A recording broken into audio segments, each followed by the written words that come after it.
Firearms instructor Rick Ector from Rick's Firearm Academy of Detroit is with us on the program. And Rick, thank you so much, sir, for joining us tonight.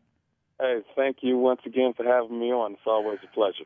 Listen, man, I hate it. I see bad news stories about Detroit, and I say, hey, let's call Rick. And you know, I feel bad in a way that we're always talking about this stuff, but you know, look, I mean, when the police union, and I know that they're pushing the city for more money so that you can get more officers on the street.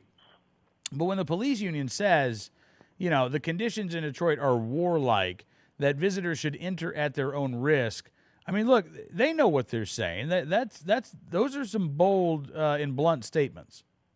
Well, yes, it's very bold. It's very graphic. Anytime you say something like warlike conditions, I mean, its intent is to get your attention, and its intent is to alarm you.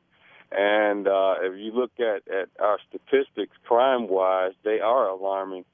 I looked at the website just a few moments ago for the Detroit Police Department. They keep stats on a variety of offenses, and the one that has most of our attention is our homicide rate. And as of October 6th, this past Saturday, we've had 298 homicides here in the city of Detroit as of this past Saturday. And we're well on pace to eclipse last year's tally of 346.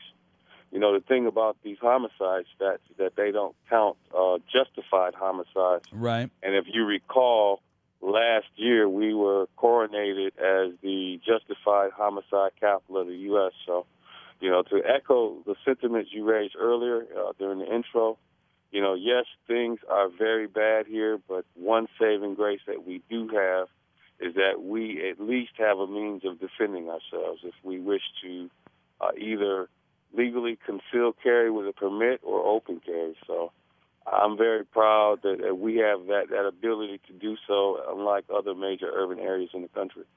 Well, yeah, absolutely. And as you say, you know, the armed citizen capital of the country last year, and we've seen so many armed citizen stories this year from Detroit, Rick. You know, I know last time, I guess earlier this year, back in, was it June or July, you were quoted in a story about a number of women going and getting their concealed carry license jumping up. I'm curious, how are the right to carry courses going right now? Are you busy?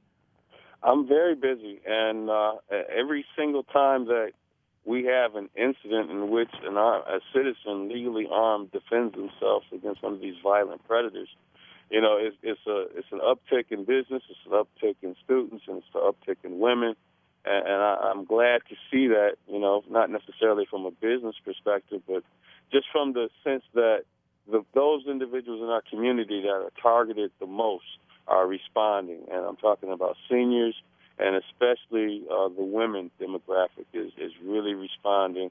And I really like to see that, because we need to protect the women in this city for sure, because they're seeing that there's this perception among predators that they are the least vulnerable among us, and they are the first people that a bad guy is going to try to attack.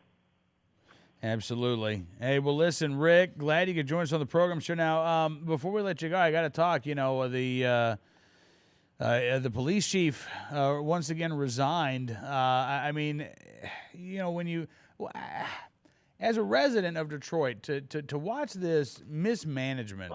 You know, and it's not just at the police department. I mean, good gracious, you know, the mayor's office, and then, you know, we've seen some of the buffoons on the city council. You know, I feel bad, frankly, for the folks in Detroit that you guys are going through this. I mean, do you have any expectation, any hope at all that the city can find leaders who are up to the challenge that your city faces? I am hopeful that sooner or later we will turn it around and get people in office that will do the right thing and to, you know, shepherd us through this very tough and very difficult time. You know, we've had, you know, decades of leadership that have had some issues with regards to management of the city that were not addressed, and the chickens have come to roost, and now we're going through some pain right now. We're trying to budget take care of our budget, get out of this deficit situation we're in. They're trying to restructure costs. One of the biggest issues that we have here is how in the world do we responsibly address public safety in the city, whether we're talking about staffing levels with the police department, staffing levels with the fire department, EMS. Do we have a balanced approach, what I think is what our current mayor is trying to do. He's trying to do broad, across-the-board cuts. And personally, I think you need to err on the side of public safety. And if you need to cut some sacred cows in other departments, I say, hey, have at it. But you know what? You can't have a general state of lawlessness in the streets.